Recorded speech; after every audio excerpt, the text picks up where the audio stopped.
Welcome back to my channel. Today అసుర episode 15. ఇంకా స్టోరీలోకి వెళ్ళిపోదామా? రంగయ్య తాతతో మాట్లాడిన తర్వాత సమీర ఎంట్రన్స్ నుండి నడుచుకుంటూ లోపలికి వచ్చింది. పైకి రూమ్లోకి వచ్చి దేనికో టెన్షన్ పడుతూ సోఫాలో కూర్చుని ఆలోచిస్తుంది. అసుర వచ్చి తన షోల్డర్పై చెయ్యి వేయగానే ఉలిక్కి పడింది. వెంటనే అసుర, ఏమైంది, నీకు దేనికి అంత టెన్షన్ పడుతున్నావు అని తన పక్కన కూర్చుని చాలా ఆత్మీయంగా అడిగాడు. దానికి రిప్లై ఏం ఇవ్వాలో అర్థం కాక, అదేమీ లేదు, సడన్గా నా మీద చెయ్యి వేయగానే జస్ట్ ఉలిక్కి పడ్డానంతే, నేను మిమ్మల్ని చూడలేదు కదా అంటూ పక్కనే ఉన్న వాటర్ జార్లో వాటర్ గ్లాసులో పోసుకుని తాగింది. నన్ను చూసి ఇంకా భయపడుతున్నావా అని అడిగాడు. దానికి ఇచ్చా, అదేం లేదు బావా, నాకెందుకు భయం అంటుంది. అప్పుడు అసుర సమీర చేయి పట్టుకుని, ఈరోజు నువ్వు నాకు చాలా నేర్పావు. ఫ్యామిలీని ఎలా చూసుకోవాలో, అందరితో ఎలా ఉండాలో వీటి గురించి నేను ఎప్పుడూ ఆలోచించలేదు.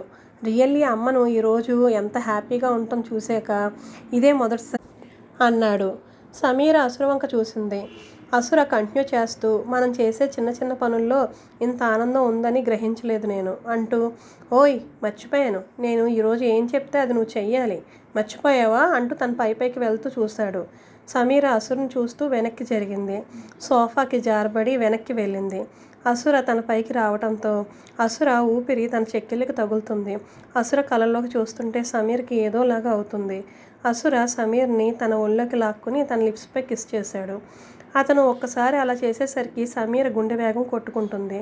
తరువాత అసుర సమీర్ చేతులు పట్టుకుని, నీకు మన రిలేషన్షిప్ విషయంలో ఏవైనా నాతో మాట్లాడాలా అంటూ చెప్పమని చాలా లాలనగా అడిగాడు. దానికి సమీర ఏమీ మాట్లాడలేదు.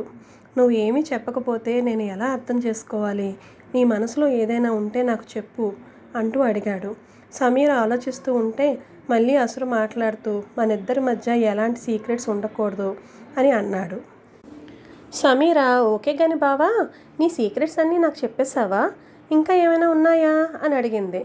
దానికి అసుర ఒక చిన్న స్మైల్ ఇస్తూ, ఉన్నాయంటే కొన్ని ఉన్నాయి, సమయం వచ్చినప్పుడు నువ్వే అర్థం చేసుకుంటావని అనుకుంటున్నాను. ఇన్నాళ్ళు నిన్ను నా ఎంటర్‌ప్రెన్యూర్‌షిప్‌కి పరిచయం చేయాలంటే కొంచెం భయంగా ఉండేది, కానీ ఇప్పుడు అలాంటిది ఏమీ లేదు. నీ మెచ్యూరిటీకి, నీ అండర్స్టాండింగ్ మైండ్కి నేను నీకు ఏమీ చెప్పక్కర్లేదు అని అన్నాడు. సమీర అన్నిటికీ అలా అనుకోవడానికి వీలు లేదు బావా, ఒక్కోసారి నాకు కోపం వచ్చే అవకాశం ఉంటుంది అంటుంది. దానికి అవునా, కోపం వస్తే దాన్ని ఎలా కూల్ చేయాలో నాకు తెలుసు అంటాడు. అబ్బచ్చా అంటూ అసుర ఒళ్ళో నుండి లెగుస్తుంది. అసుర తన్ని పట్టుకోబోయేలోగా సమీర మెరుపు వేగంతో తప్పించుకోవాలని ఈసారి తనకు అవకాశం ఇవ్వకుండా తన్ని పట్టుకోవడానికి ట్రై చేస్తాడు. కానీ ఇద్దరు బ్యాలెన్స్ తప్పి వెనక ఉన్న బెడ్ మీద పడిపోతారు. దాంతో సమీర మీద అసురు పడిపోవడంతో తను ఎటూ కదలలేని స్థితిలో అసురుని చూస్తుంటుంది. అసురుకి సమీర బాడీ నుండి మల్లెల వాసన గుప్పుమని వస్తుంది. సమీర కళ్ళలోకి చూస్తున్నాడు. ఆమె పెదాలు ఎంత ముద్దాడినా అసురుకి తనివి తీరటం లేదు. ఎర్రని చెర్రీల వలె ఉన్నాయి.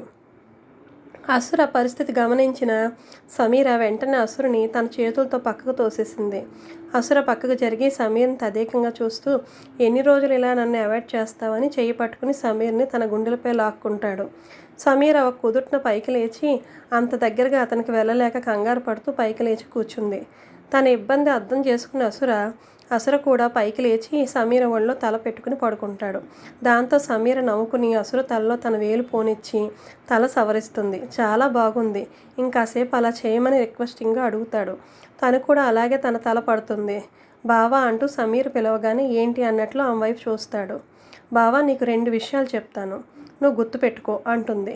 ఏమిటి అన్నట్టు చూశాడు. 1, నువ్వు కోపంగా ఆవేశంగా ఉన్నప్పుడు నా దగ్గరికి రావద్దు, నాతో మాట్లాడొద్దు అంది. 2వది, నేను ఏదైనా చేసినప్పుడు అది నీకు నచ్చకపోతే కొంచెం సేపు వెయిట్ చేయి, నేను ఎందుకు చేశానో నీకు అర్థమవుతుంది, వెంటనే వచ్చి నన్ను అడగద్దు అని చెప్పింది. అసుర, దానికి 2nd వన్ నాకు అర్థమైంది, కానీ ఫస్ట్ వన్ నాకు అర్థం కాలేదు. నేను కోపంగా ఉంటే నీకు ఇష్టం ఉండదా లేక భయమా అని అడిగాడు. 2 కాదు, మనం ఇంకా రిలేషన్షిప్ స్టార్ట్ చేయలేదు, దీనివల్ల మనకి ప్రాబ్లమ్స్ రాకూడదని చెప్తున్నాను, ప్లీజ్ బావా అర్థం చేసుకోవా అంటూ తన ఒళ్ళో పడుకున్న అసుర గడ్డం పట్టుకుని చెప్తుంది. దానికి అసుర ఓకే అంటాడు. అసుర వైపు చూస్తూ, నీకు పిల్లలంటే ఇష్టమా అని అడిగాడు. ఇందాక తను లక్ష్మి దగ్గర అలా బిహేవ్ చేయటం అసురుకి ఎక్కడో చాలా బాధగా ఉంది. ఎందుకు ఇష్టం లేదు, చాలా ఇష్టం. ఏం బావా ఎందుకు సడన్గా అడిగావు అని అడిగింది. దానికి అసుర ఏమీ లేదు అంటూ నీకు ఎంతమంది పిల్లలు కావాలి అని అడిగాడు. దానికి సమీర యాక్చువల్లీ నేను ఎప్పుడూ పెళ్ళి పిల్లల గురించి ఆలోచించలేదు. అప్పట్లో నేను కొన్ని రోజులు కెరీర్పై దృష్టి పెట్టాలి. 24 ఇయర్స్కి మ్యారేజ్, 26 ఇయర్స్కి పిల్లలు కావాలని అనుకున్నాను. కానీ ఇప్పుడు 23 ఇయర్స్కే పెళ్ళి అయిపోయింది. వెంటనే ఆ మాటలకు అసుర అయితే ఏమైంది అన్నాడు. నాకు ఇప్పుడే ఒక బాబు కానీ పాప కానీ కావాలి అంది ఏదో ఆలోచిస్తూ. ఆ మాటకి అసుర షాక్ అయ్యాడు. కాసేపు ఏం మాట్లాడాలో అతడు కన్ఫ్యూజ్ అయిపోయాడు. ఇప్పుడే కదా 26 ఇయర్స్కి పిల్లలు కావాలన్నావు, మళ్ళీ ఇంతలో పాప బాబు కావాలంటున్నావు అని కూర్చుని అడిగాడు. దానికి ఎప్పుడు ఒకేలాగా మన ఆలోచనలు ఉండవు కదా బావా, నాకు అప్పుడు అలా అనిపించింది, ఇప్పుడు కావాలనిపిస్తుంది అంది సమీర. నిన్ను అర్థం చేసుకోవటం కొంచెం కష్టమే అన్నాడు. You are really difficult girl అని అన్నాడు. మరి నువ్వు కూడా డిఫికల్టే కదా అంటుంది అతన్ని ఆట పట్టిస్తూ. అసుర నవ్వుతూ సమీర్కి చెక్కిలి గింతలు పెడుతూ మళ్ళీ తన వైపుకి ఆమెను లాక్కుంటూ నీకు నాకు మధ్య ఉన్న ఈ దూరం ఎప్పుడు తగ్గి మన మధ్య లిమిట్స్ ఎప్పుడు చెరిగిపోతాయి అని చెవిలో గుసగుసగా అడిగాడు. అతడు చేస్తున్న అల్లరికి ఆమె అతన్ని పిల్లోతో కొడుతుంది. ఇక నువ్వు నీ రూమ్లోకి వెళ్ళు అని అంటుంది. దానికి అసుర పందెం మర్చిపోయావా అని అడిగాడు.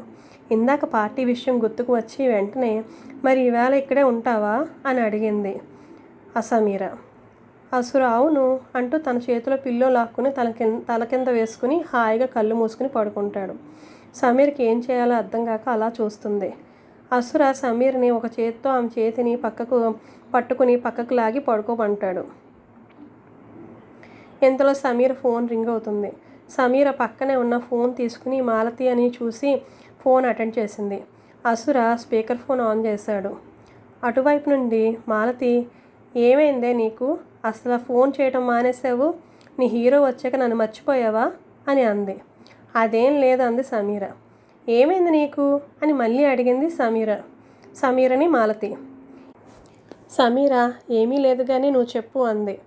24న మన కాన్వకేషన్, దీనికోసం ఎన్ని కళ్ళు కన్నాము.